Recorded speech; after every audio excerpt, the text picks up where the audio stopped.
We now welcome in ESPN NBA senior writer Brian Windhorst from way down there on the court, Wendy. And you have probably spent more time around this team than anybody else. So what is the mood and what was it in that Cavs locker room? Well, Beats, as you may be aware, a lot of stuff has happened with this Cavs team this year. But on that list now was that huddle at the end of regulation after J.R. Smith's big blunder and after what the Cavs feel is a referee blunder on the block charge.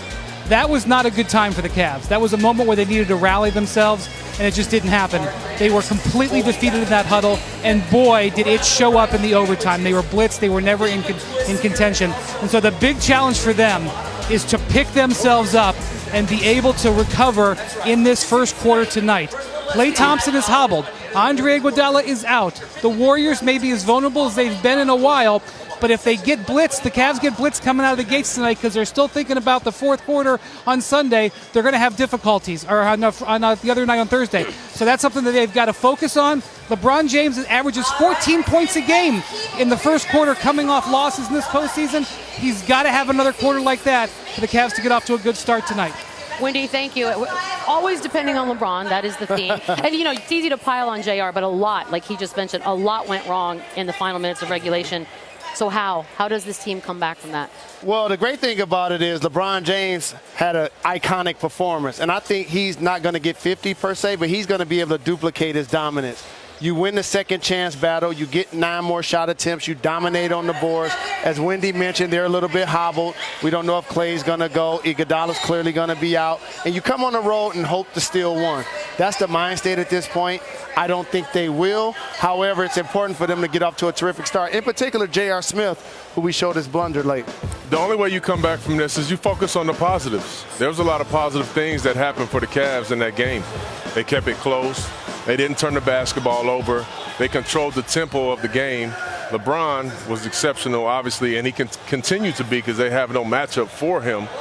So that's what you do. You have a short memory. You throw that play with JR out of the window. That wasn't the play that lost you the game. There were a lot of things that happened that lost them the game, but you focus on the positives and you take that attitude in the game too and try to steal it. I just don't know that they can. I mean, it was such an emotional loss. LeBron played his heart out. Kevin Love had a great game. It's like you're telling me that LeBron has to score 51 points for us to even have a chance. You know, just so many variables involved. But when you're talking about an emotional loss, Chauncey, Jalen, you guys know when you lose and not in this type of way, you're already down. So it's hard for me to see this type of group rebounding from that. This group does not take me as a mentally strong group. You know what they didn't do, Paul and guys, is they didn't shoot the three very well. And we know that the Cavs are a different ball team when they knock down three-point shots. They didn't shoot it great in game one.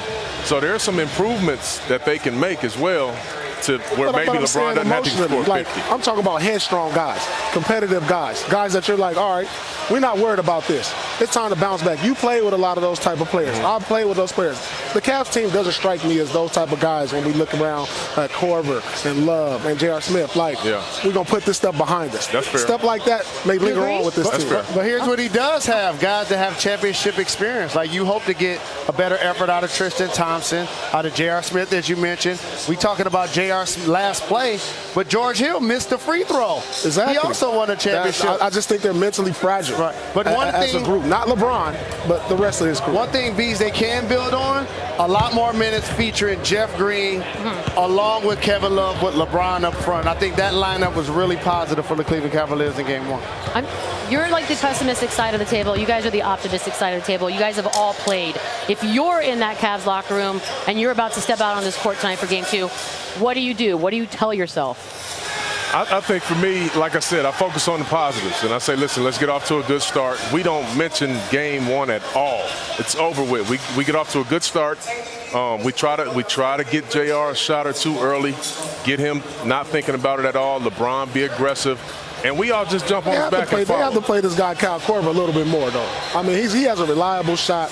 You know, he's a little more consistent than some of these other shooters they got on that team. He has to play a little bit more. But in the locker room, like you say, it has to come from LeBron and T. Lue. He has to get these guys ready mentally and have them focused, ready to go. Well, they may not want to talk about Game 1 anymore, but we do. And this is how big a mistake That's just wrong. JR made. That's our job. It stole from the headlines of a 51-point, 8-board, 8-assist game by LeBron James. That made him only the 6th player in NBA history to drop 50 in a finals game. And worth noting, no player has ever had back-to-back 50-point games in the finals. Chauncey, can he even play better than he did in Game 1? I'll be honest with you, Biggs. It's up to him.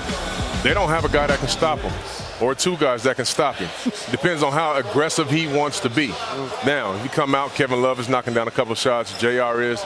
Obviously, that means he doesn't have to score as much tonight.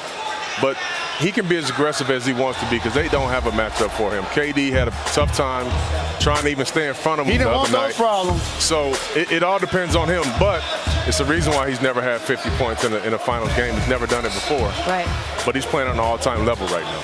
I mean, he can play this way, but it's not going to matter. You know, he needs help. He needs guys like George Hill to knock down some shots. You know, LeBron is going to get you there. He got some help yesterday, He's Paul, going to get the you other there. day. But I'm saying, you got a guy carrying so much of a load, and you're like, look, I just need you to make 2 free throws, please. Please. And we win the game. He can get you to the water, but he can't make you drink. Look at that. And he also Paul had with 8 analogies. assists, 8 rebounds, and made 10 free throws. To Paul's point, you have to get other guys to participate. Kyle Korver make 3s, J.R. Smith make 3s. And their backcourt just has to not only be more consistent offensively, but lock in defensively. If Clay's going to be hobbled, then you got to limit his productivity. Also, Steph Curry got off to a terrific start in the first half. They got to slow him down. And lastly, LeBron James, the first player to score 50 points in a finals game, and they lose. Oof. Which means, as Paul mentioned, you put so much into it and still come up short. That's tough. I mean, it's tough. It is LeBron tough. can bounce back from that. But I'm saying, I don't know if the other guys can. So Klay Thompson is going to be hobbled, as I keep saying. He suffered the left ankle sprain in Game 1. It worsened, actually, between games, putting his Game 2 status in question. It's official. He will play his 100th playoff game tonight. And you know what he's doing right now? He's pretending not to limp, guys. He's practicing. He's being strong. He knows the cameras are The only watching. thing that matters Shake to it off. him is that wrist is healthy. Only thing's So going let to it go. matter if he go in the locker room and get his shot up. Then he'd be walking a lot better.